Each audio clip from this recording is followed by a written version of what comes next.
Okay, we're up to the third aliyah, also very short.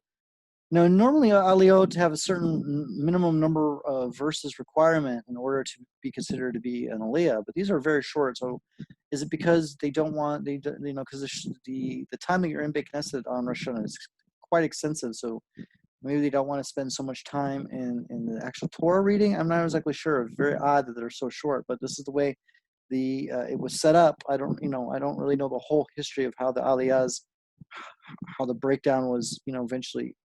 I mean, there's the way the Torah is written, and there's the way the aliyahs are, and et cetera, et cetera. So that's a whole study in and of itself, which I know almost nothing about.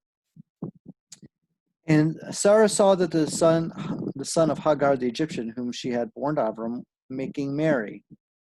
So this boy, whose name is Ishmael, was it says it's a hack. It was like making jokes or making fun or guess teasing, maybe bullying, whatever. She was a little bit concerned because we're going to read the next verse.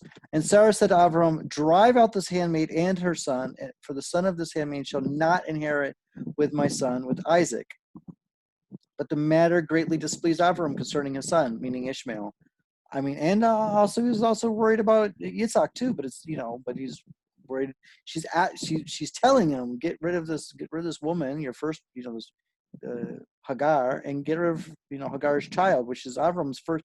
Avram's firstborn was Ishmael. Now, who was going to get the inheritance? What it means the spiritual inheritance, uh, and maybe also physical world inheritance is Yitzhak. But anyway, so verse 12, and God said to Avram, "Be not displeased concerning the lad and concerning your handmaid. Whatever Sarah tells you, hearken to her voice, for in Yitzhak will be called your seed."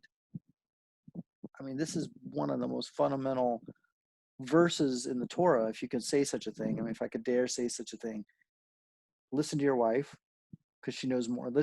Women in general in Judaism know more than men. And there's women's intuition, right? Is that like a thing that everybody says?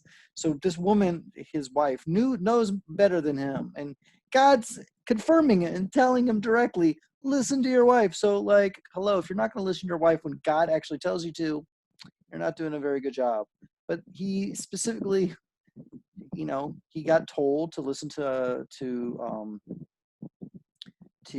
Sarah in this situation, and so now we're going to go to the fourth aliyah, and we're going to find out what happens. So that ends that aliyah, the third aliyah.